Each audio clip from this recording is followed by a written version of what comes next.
Hey guys, welcome to our shop. I am Jimmy from Systemic Sounds out of Trinidad and Tobago, and doing a segment here for the guys at Harmonics International, specifically the founder Kenrick of Guyana. Right, so this is a speaker. Traditionally, all speakers have the same characteristics, but so if I were to run a sine wave into this speaker in free air, it would peak at a specific frequency. You go with a sealed enclosure, and if it's a low QTS, you go with a ported enclosure. It means that the speaker would behave better in either or. Here is what we call a suspension. However, there's a balance between the suspension and the spider. Out of this entire 6.5 inch, how much of it is actually going to be effective? Now, it would tell you, how stiff the speaker is and what volume it can handle. Right, so that would be information you would need to know what cubic the enclosure should be. Okay, now you move on, you would see SD, which is the effective cone area of the speaker. Right, means that what is the out of this entire 6.5 inch, how much of it is actually going to be effective. Now when you're measuring a speaker, you measure for effective cone area, measure from the outside of the suspension to the opposite end inside of the suspension. So that's from this inside of the suspension to the opposite side outside of the suspension, or dead center of the suspension to the opposite dead center of the suspension, and that's how you get the effective cone area. Okay, so effective cone area, or SD, is what that is. All right, and then you could see something like BL. What is the BL? The BL is the force factor of the speaker. It speaks about the motor, how strong the motor is, and what it can handle in terms of how efficient it would be under extreme conditions. Okay, remember the motor is the opposing force for the voice coil. So when you send electricity into the voice coil and it reacts, if the motor is not there, the voice coil will just vibrate and shatter because there's no opposition to allow it to move and behave controlled. The motor, or the magnet, has a set north and south pole, and the voice coil switches based on electrical current. This is considered that you're giving it AC. Right? Now if you send DC signal or DC voltage into a speaker, the coil stops moving or behaving the way it was intended to, and the voice coil does not get to react with the motor, and you end up overheating the coil and burn the coil.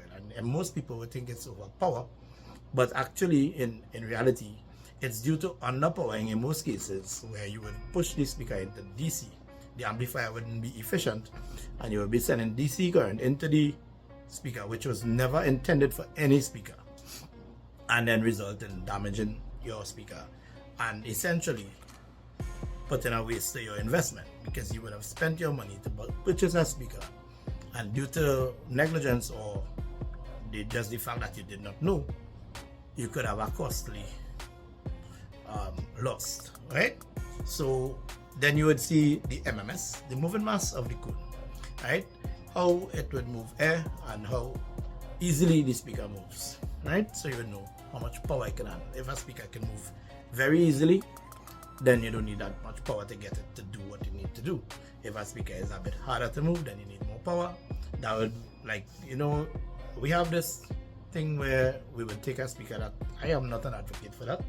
We would take a speaker that was manufactured, and they would have done their R&D and say, okay, this needs 2 spiders to match the speed of this suspension, and it would work perfectly. And then we would go and we would take out the spiders and double it up using the same suspension, create a mismatch, and then you would have turbulence where it would no longer be able to move comfortably forward and backward. You would start doing this. When you start doing this, what happens? The coil starts to crash into the poles, and you cut the coil and you damage the speaker. Right? So it's not something that I am an advocate for. Changing the soft parts into a speaker without doing the proper research, matching the spiders to the suspension, and also matching the coils power handling to the motor's BL factor. right? If it is you don't match a coil the right amount of force to the motor, then one would be weaker than the other, and obviously one would go far, one would end up causing the problem, which would be damaging the speaker, right? So the last thing I want to touch on the teal parameters is the X max. And what is the X max? The X max is the ability how far the speaker can move comfortably before losing its ability to reproduce sound the way it was intended. So if a speaker has the X max of 1 inch, 1 inch of X max means that that's all that you are able to move and reproduce sound accurately. If you put a speaker in the wrong enclosure and it starts moving out of phase, you will have all different kind of problems where the speaker is not breathing properly, it would not be able to cool effectively, because you would see speakers with a little hole sometimes in the back, or the basket has some space where you can actually see the coil. That's actually engineering for cooling of the speaker. So it will assist the speaker to take the amount of torque that you will be putting into it and efficiently cool itself. Now, if it is the speaker starts to move out of phase or erratic, that would mean that the air is no longer flowing smoothly through the cooling system that was designed.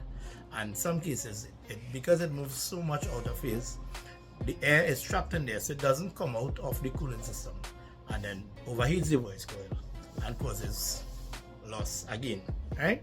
So there's something that I want to touch on that a lot of people doesn't come to terms with.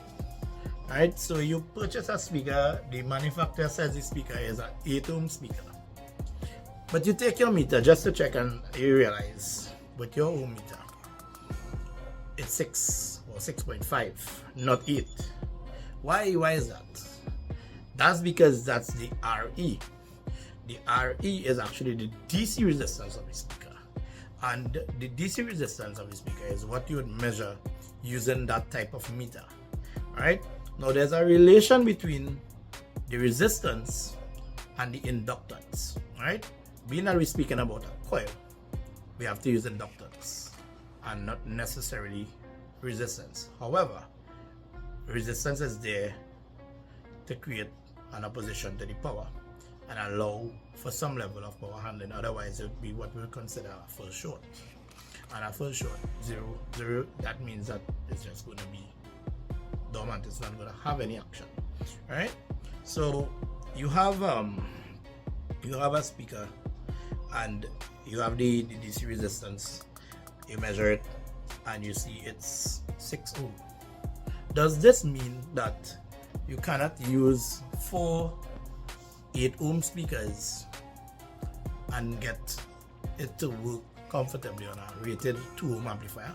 Of course not, because when it comes together and the inductance comes into play, the 2 ohm amplifier will still see a safe resistance on the terminals, and it will be able to operate optimally without any issues. And that is because of the relation of the inductance of the coil. All right, so when you put your 4 8 ohm rated by the manufacturer speaker, once these coils are original and untouched, you will be able to wire all 4 and get the desired 2 ohm load for the amplifier. Even though you measure a DC resistance of 6.5 or 6.7, it would not affect the amplifier's ability. Now, if you have an amplifier that the threshold is higher and it cannot go down to 2 ohm, you will have a problem. The amplifier could go into impedance mismatch protection, or if it's like the cheaper ones of like in the Brazilian market but doesn't have much protection, you could damage the amplifier. Right? So this is things that you need to consider. Always remember that it's best to read these manuals, the specifications that came with your equipment. Try to educate yourself and learn what the different fundamentals are and how they relate to your equipment, because we don't want spending thousands of dollars on equipment. We don't want to spend thousands of dollars on equipment and then not 10 minutes to read the manual or the specifications, and we are unable now to produce something of value for our investment. So we always take the time to read the manuals, understand what they mean, and try to apply it in our daily applications. Alright guys, so again, I am Jimmy from Systemic Sounds out of Trinidad and Tobago. I am presently at our store, which is called Loud and Clear Electronics, where we are the dealers and distributors for brands like Orion, JL Audio, Pioneer, JVC, Alpine, Tara Amp, DS18, Rockford Fosgate, Dynamat, Buzzmat, DB Link wiring. Alright guys, everything that we have available at the store comes with manufacturer warranty where applicable, and we offer professional services in installation with all things car audio. We have myself, the main installer technician. I am a certified electronic technician with over 20 years experience in professional car audio installation.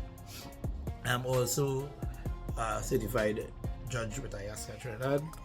I would have completed various courses with the IASCA team. I would have completed some quality summits, trainings, etc. to make me better at my craft. Alright guys, so again I would like to thank Kenrick of Guyana, the founder of the Harmonics International Facebook page, and I believe they have a WhatsApp chat as well. You guys are doing big things. I am very proud of what is coming out of this movement that you all have. I love the content that you all have on the page. I love that you all are reaching out to various countries, islands, to be part of it and bringing brotherhood and love to the sport. Awareness is always good, and we are always here to assist and help in whichever way you all would need assistance. If there's a topic that you guys would like for us to cover next, I'm more than willing to do it. I am a very busy person.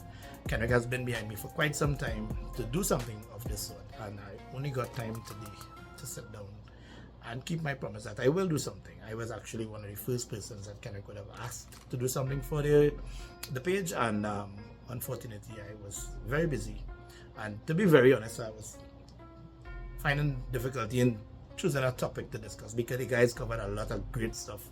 I saw information on resistors and passive crossovers. I saw information on how to properly wire an amplifier, which goes first, the power or the ground, how to charge amplifiers. I saw a lot of great content on this page, and I wish you guys a lot of success with what you all are doing. And guys, if you want to get in contact with me, my phone number is 868-467-5055. That's 868-467-5055. You can get me on Facebook, Jimmy Balgobin. You can get me on TikTok, Systemic Sounds.